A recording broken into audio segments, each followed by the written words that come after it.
Okay, let's dive into this. Welcome to today's Explainer, where we are going to unpack a concept that is literally the key to building scalable, secure, and professional solutions in the Microsoft Power Platform.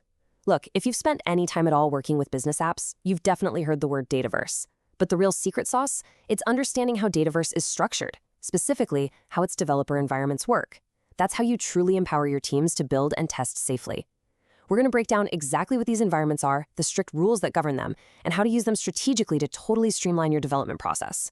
So, imagine for a second you've got this massive digital bucket. Now, what if every single app your developers were tinkering with, every crazy experimental workflow, and all of your company's most sensitive live production data were just tossed into that exact same bucket? It'd be absolute chaos, right? I mean, a developer just testing a new feature could accidentally wipe out the CEO's VIP client list. Yeah, career-limiting move to say the least. This is a massive, very real challenge for organizations.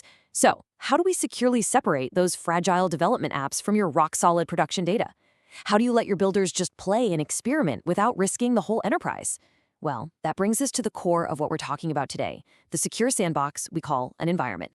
First up, let's look at exactly what a Dataverse environment actually is. At its absolute core, an environment is simply a way to create and manage an instance of a Dataverse database. You can think of it as the ultimate organizational container, the outer shell, if you will. When you spin up a new environment, you're basically drawing a thick, bold line around a very specific workspace. You're saying right here, this is our dedicated place to bring a database to life. But, and this is crucial, it's not just an empty room waiting for data. It's a highly active management layer. To really wrap our heads around this container, let's look at what it actually manages. It acts as the ultimate gatekeeper for user access and all your overarching security settings. Plus, it handles the actual database storage. But here's the kicker. It also holds the applications you're building with Power Apps and the automated workflows you're setting up in Power Automate. Going back to that sandbox idea, the environment manages the data, the sand itself, and the applications, which are the toys you're building to play in the sand. All of it lives happily together inside this one specific secure boundary.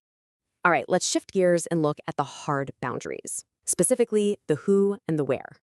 There are two absolutely non-negotiable limits on every single Dataverse environment. First, the who. Every environment is permanently tied to a Microsoft Entra ID tenant. Think of the tenant as your company's overarching digital ID badge. Only users who are actually within your company's tenant can get to the resources inside. It's a completely closed ecosystem. Second, the where. An environment is permanently locked to a specific geographic location, say the United States or Europe. When you create your database in this environment, it is physically sitting in the data centers of that exact region. So it is strictly bound to the who, which is the tenant, and strictly bound to the where, which is geography. And I really want to emphasize this point because it's a big deal. That geographic lockdown, it doesn't just apply to your database rows and columns. It securely anchors everything. Any data connections, your on-premises gateways, your Power Automate flows, if they're created in that environment, they are permanently bolted to that exact geographic location. They can't just magically drift across the world. They are rooted exactly where you planted that environment. Which brings us to a super important number to remember. 0 or 1. This is literally the golden architectural rule of Dataverse. Inside any single environment, you can have exactly 0 or exactly 1 instance of a Microsoft Dataverse database. That's it. No way around it. You absolutely cannot have two databases sharing the same environment shell. This guarantees that all those security rules, the access controls, and those geographic boundaries we just talked about apply perfectly and uniformly to that one single database. Now, what's really interesting about this next part is how we use this to scale. Let's talk strategy. See, because you aren't limited to just having one single environment for your whole company, you can actually use those rigid boundaries to solve complex organizational problems. There are really two main strategies here. First up is geographic routing. Because of that hard geographic boundary, a global enterprise can set up one environment strictly for Europe and a completely separate one for Asia. This keeps data local to its users and helps comply with regional data laws.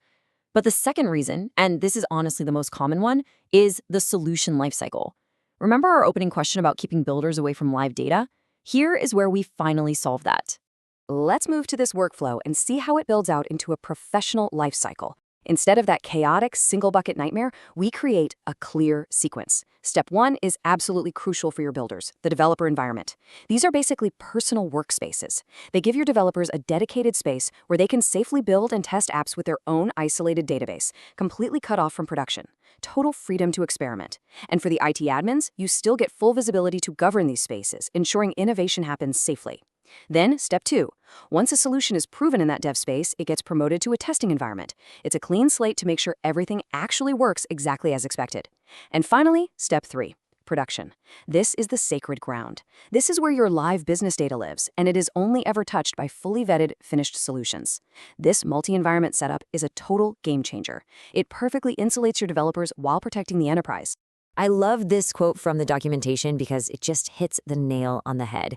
You can create one or many environments depending on your needs. Yes, the rules inside an individual environment are incredibly strict. The geography is locked, the tenant is locked, the database is capped at 1, but the system as a whole, it is designed for total strategic flexibility. You have the power to spin up exactly what you need. A localized environment for an overseas branch? Done.